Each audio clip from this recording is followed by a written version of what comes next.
ছাত্র আন্দোলনের সময়। তৌহিদ আফ্রিদি বলতেন তার শিষ্য তানভীর রাহি তাকে ছাড়া কিছুই বুঝে না। কেউ যদি টাকার বিনিময়ে রাহিকে নিয়ে যেতে চায় তার টিম থেকে, তাও রাহি আমাকে ছেড়ে যাবে না।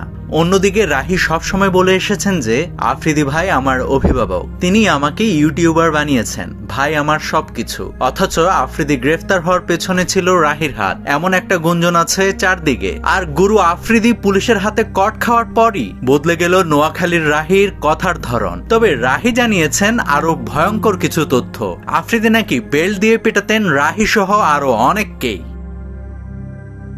নোয়াখালীর রাহি বার্গার খেতে পছন্দ করেন, তাই অনেকেই তাকে বার্গার রাহি বলে ডাকতেন। একটা ভিডিও ব্লগে রাহি জানিয়েছেন সকাল থেকে রাত পর্যন্ত রাহির বিরিয়ানি ও বার্গারের খরচ তার বড় ভাই আফ্রিদি দিয়ে থাকেন। তবে শিক্ষক ও প্রাণের বড় ভাই আফ্রিদি গ্রেফতার হওয়ার পর হঠাৎই বদলে গিয়েছে রাহির কথার ধরন। শুরুতে ফেসবুকে একটা গুঞ্জন ছিল যে রাহির তথ্যের ভিত্তিতে আফ্রিদি গ্রেফতার হয়েছিলেন, তবে রাহি তা অস্বীকার করেন। তিনি বলেন আফ্রিদির বাবাকে ধরার আগ থেকেই তিনি নাকি প্রশাসনের জিজ্ঞাসাবাদে বা নজরদারিতে ছিলেন, তাই রাহির কোথাও যোগাযোগ করার উপায় ছিল না। রাহি আরো বলেন যারা তার নামে মিথ্যা কথা ছড়াচ্ছে আল্লাহ তাদের বিচার করবে। কিন্তু এরপর হঠাৎ করেই সোশ্যাল মিডিয়াতে রাহির একটা ইন্টারভিউ ক্লিপ ভাইরাল হয়, যেখানে সে আফ্রিদিকে নিয়ে নানা ধরনের কথা বলতে থাকে। রাহি জানান আফ্রিদি ক্যামেরার বাইরে কতটা ডেঞ্জারাস বা ভয়ঙ্কর। রাহি বলেন আফ্রিদি ভাইয়ের বেল্টের বাড়ি আমার থেকে বেশি কেউ খায় নাই, বেল্ট খুইলা আমাকে তো পিটাইতো।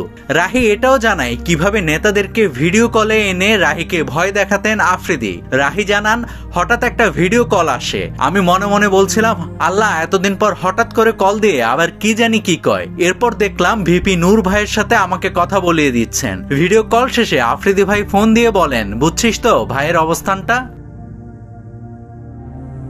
রাহির এই ভিডিও দেখে অনেকে বলছেন রাহি হয়তো সত্য বলছে, হয়তো আফ্রিদি আসলে ভয়ঙ্কর ছিলেন। বিষয়টা সত্যি দুঃখজনক। তবে আবার কেউ কেউ করুণার দৃষ্টিতে দেখছেন আফ্রিদিকে। তাদের মতে রাহি পল্টিবাজের মতো কাজ করেছে, আফ্রিদি বন্ধু নামে শত্রু পুষে এসেছে। কেউ কেউ দাবি করেছেন নোয়াখালীর মানুষ বলেই রাহি এমনটা করতে পেরেছেন।